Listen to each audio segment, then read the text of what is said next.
एक राजा की 6 पत्नियां थीं। राजा उन सभी को बहुत चाहता था। वो बहुत ही नेक दिल और प्रजावत्सल राजा था। राजा जय सिंह के राज्य में पशु पक्षियों से लेकर मनुष्य तक सब खुश थे, परंतु राजा के मन में एक गहरा दर्द छिपा था। उनकी 6 पत्नियां थीं, पर उनमें से कोई भी उसे संतान सुख नहीं दे पाई थी। ये दर्द हमेशा उनको कचोटता रहता था। राजा ने इसके लिए अनेकों यज्ञ और पूजा पाठ करवाए। जिस पंडित ने जैसा बोला, राजा ने वैसा ही किया, पर किसी की कोई भी युक्ति काम न आई। संतान की चाह में राजा ने एक एक करके 6 शादियां की, पर किसी भी रानी से उसे संतान सुख की प्राप्ति नहीं हुई।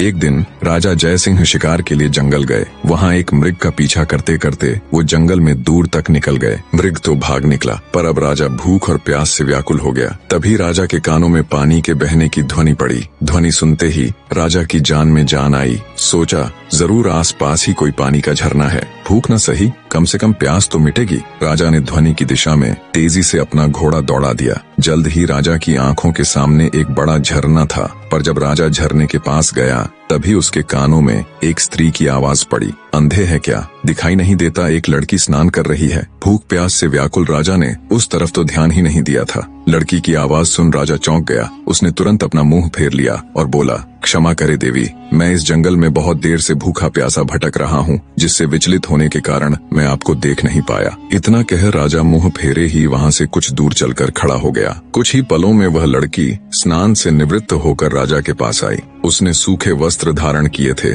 और हाथ में कुछ फल लिए हुए थे। वह राजा के पास आकर बोली, महाशय, अब आप पानी पी सकते हैं। राजा ने झरने से पानी पिया और लड़की के दिए फल खाए। पानी और फल से उनकी भूख प्यास शांत हुई। राजा ने लड़की की ओर देखा और पूछा, हे सुंदरी, तुम कौन हो और इस जंगल ब्याबान में अकेली क्या कर रही हो? लड़की ने जवाब दिया, मेरा नाम मोहिनी है। मैं पास के गांव में रहती हूँ। रोज यहाँ स्नान करने आती हूँ और जंगल से लकड़ियाँ इकट्ठा करती हूँ। ये झरना जंगल के बीच में है, इसलिए यहाँ कोई नहीं आता। राजा जय सिंह मोहिनी की सादगी और सुंदरता पर मोहित होकर बोला, मोहिनी, तुम्हारी मदद के लिए शुक्रिया। आज तुमने मेरी जान बचाई है, वरना मारे भूख प्यास के मेरे तो प्राण निकलने वाले थे। मोहिनी बोली, महाशय, अब आप भी अपना परिचय दीजिए। राजा ने गंभीर होकर कहा, आज नहीं सुंदरी, फिर कभी मैं जरूर तुम्हें अपना परिचय दूंगा। इतना कह राजा ने अपने घोड़े पर सवार होकर वापस अपने राज्य की ओर प्रस्थान किया। परंतु राजा के मन में अब भी रह रहकर कामिनी के विचार आ रहे थे। उसकी सुंदरता,